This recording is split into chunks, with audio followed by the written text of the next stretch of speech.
2025 కేంద్ర budget కేటాయింపుల్లో minority సాధికారతకు ప్రోత్సాహం లభించింది.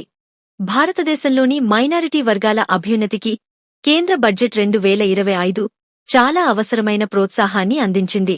మైనారిటీ వ్యవహారాల మంత్రిత్వ శాఖకు మొత్తం 3,350 కోట్ల కేటాయించారు. ఇది మునుపటి ఆర్థిక సంవత్సరం బడ్జెట్ అంచనా కంటే 166 కోట్లు ఎక్కువ మరియు 2024 నుంచి 25 వరకు సవరించిన అంచనా కంటే 1,500 కోట్లు ఎక్కువ. బడ్జెట్ కేటాయింపుల పెరుగుదల మైనారిటీ వర్గాలు ఎదుర్కొంటున్న ప్రత్యేకమైన సామాజిక ఆర్థిక సవాళ్లను ప్రభుత్వం గుర్తించింది.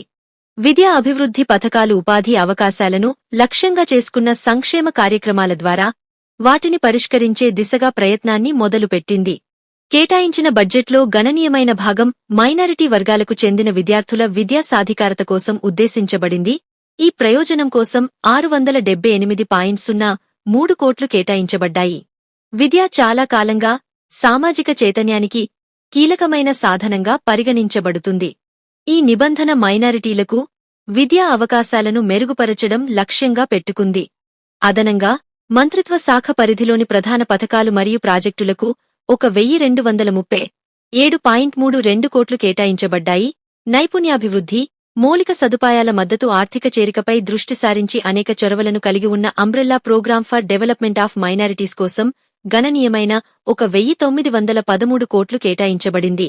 తక్షణ శ్రద్ధ వహించాల్సిన ముఖ్యమైన రంగాల్లో మొదటిది మదరసాల ఆధునీకరణ. ఇవి మతపరమైన అధ్యయనాలతో పాటు సాంకేతిక మరియు వృత్తి విద్యను ఏకీకృతం చేస్తాయి. గణనీయమైన సంఖ్యలో ముస్లిం విద్యార్థులు, ముఖ్యంగా ఆర్థికంగా బలహీన నేపథ్యాల నుండి వచ్చినవారు మదరసాలలో చదువుతున్నారు. కానీ ఈ సంస్థలలో చాలా వరకు ఆధునిక పాఠ్యాంశాలు మరియు నైపుణ్య అభివృద్ధి కార్యక్రమాలకు ప్రాప్యత లేదు.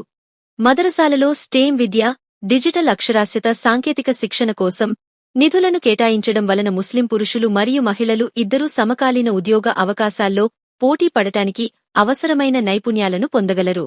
ఇది వారి ఉపాధిని పెంచడమే కాకుండా సమాజ పురోగతికి ఆటంకం కలిగించే విద్య మరియు ఆర్థిక అంతరాలను తగ్గించడానికి కూడా సహాయపడుతుంది. మైనారిటీ వ్యవహారాల మంత్రిత్వ శాఖకు బడ్జెట్ కేటాయింపులను పెంచడం ఒక ఆశాజనకమైన పరిణామం. అయితే కేవలం కేటాయింపులు సరిపోవు, దాని ప్రభావవంతమైన వినియోగం మరియు అమలు కూడా పారదర్శకంగా ఉండాలి. ప్రాప్యత, పారదర్శకత మరియు నిధుల పంపిణీలో సౌలభ్యాన్ని నిర్ధారించడం భారతదేశంలో మైనారిటీ అభివృద్ధికి ప్రభుత్వ నిబద్ధతకు నిజమైన పరీక్ష అవుతుందని చెప్పడంలో అతిశయోక్తి కాదు.